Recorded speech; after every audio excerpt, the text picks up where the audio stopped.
No matter the size of your house, the busiest room often happens to be the smallest. The laundry really is the workhorse of the home. It has to house so much gear. You got mops, you got raincoats, gym gear, cleaning products, goodness knows what in there, an old hot water system, laundry basket, washing machine sink, and dryer, all packed in this tight little space. It's all needed, but what I want to do is reconfigure this room and make it work a whole lot better.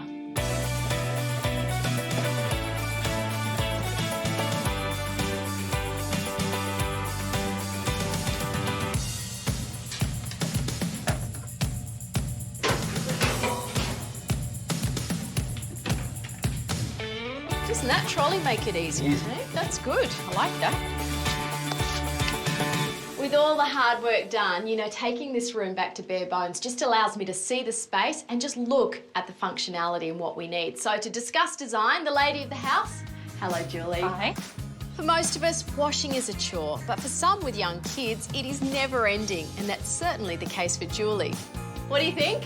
It's bigger. It's bigger. Yeah, wow. Doesn't look the same at all. Such a tiny laundry. Big family? Yes, we're a family of 5, so I'm in here a lot, pretty much every day, and we use it for a lot of different things. Hopefully one day we're going to get a puppy dog, so we're talking about finding a space in here if we can to store a small dog bed as well. So really it does need to be a multifunctional space, so we need to have lots more storage, up high obviously because you've got littlies. Yes, yes. And space for a dog. How exciting. Little dog, big dog. Little dog. For our new layout, we're going to move the hot water out, get the dryer up on the wall and move the sink away from the window to allow for much needed bench space, under which will be the dog bed. I'm also going to build a laundry hamper and add shelving. Julie wanted it very plain and simple in here, so I haven't overthought it. I'm just going for plain, simple white. Now, when you paint a laundry room, make sure you use the correct paint. This one is a kitchen bathroom paint, especially designed for high humidity areas. It's a semi-gloss, it'll mean it's nice and easy to wash over and it will resist mildew and mould.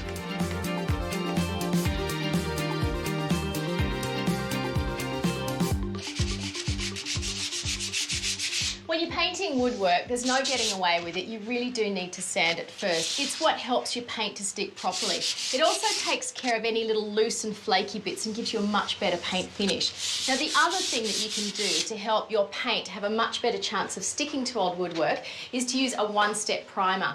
Now, out of the can, this stuff comes white, but because I'm going to do this whole window frame, this beautiful dark kind of grey-black colour, what I've done is put a little bit of this into my white one-step undercoat. So I've actually made my own tinted undercoat. So all I need to do now is give it a quick lick with this. Once it's dry, I can go on with my dark colour.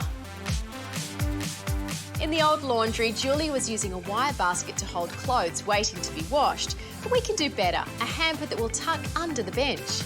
To build the hamper box, I'm using marine ply. Now, you can buy this off the shelf at Bunnings. It's the kind of plywood that they actually use on boats because it's moisture resistant.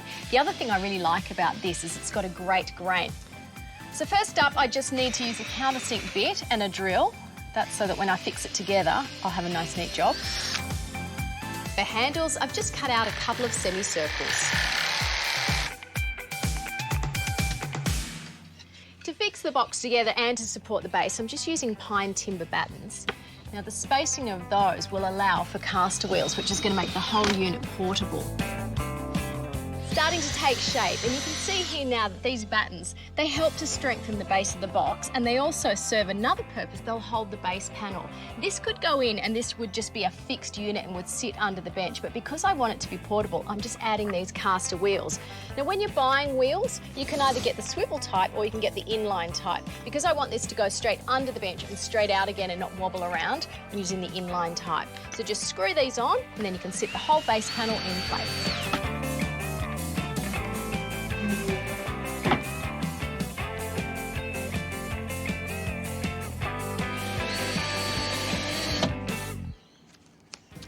One of the beautiful things about plywood is this layered effect you get on the edges, especially when you cut it. If you want to stain this and keep that layered effect, just mask up like I've done here. Now, using this beautiful colour called Oolong, I'm just painting it on and wiping it off very gently with a damp rag. So always go in the direction of the grain, a little bit at a time before it has time to dry. And you can see that it doesn't create a solid colour effect. It just gives you a beautiful stain. Once that's dry, a coat of varnish should protect it.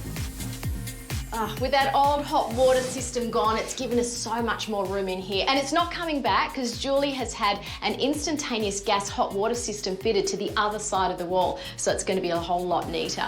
Now, to reconfigure the room, what I've done is actually had a plumber and a sparky come in here just to move things around. So instead of the old sink being over here, I've had the taps moved to over here. So this is where the sink will be relocated. And at the same time, I've also had the sparky put a power point up here for the dryer, one down here for the washing machine, and also a handy one over here for the iron.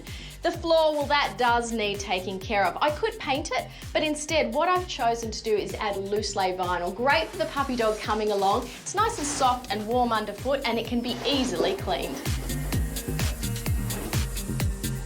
I do think though it is a good idea to add an edge strip at the doorway. That way it'll stop it from kicking up and it holds it down nice and firmly.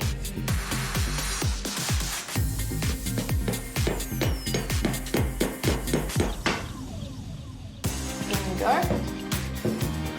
Happy?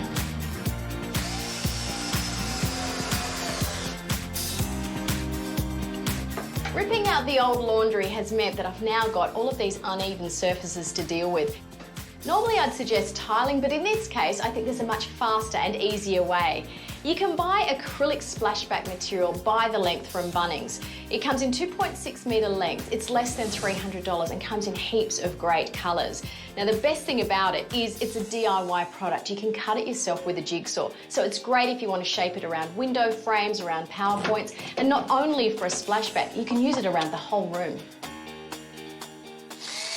Shelves are an ideal storage solution in a laundry. So these ones, I used the offcuts from the hamper box just to whip up just some very narrow shelves, so they tuck in neatly here next to the window. And the way I've treated them is exactly the same way as I did the hamper box. I've painted the little brackets here and stained the shelf itself, just leaving that edge. It's just a nice design detail and it takes that colour through.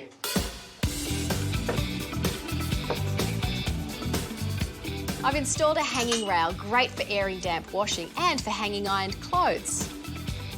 This has worked out so well. The bench is a triumph. By getting rid of that clunky old sink and moving it over here, we've still got a great sink, only it's half the size. Very practical and it's a real space saver.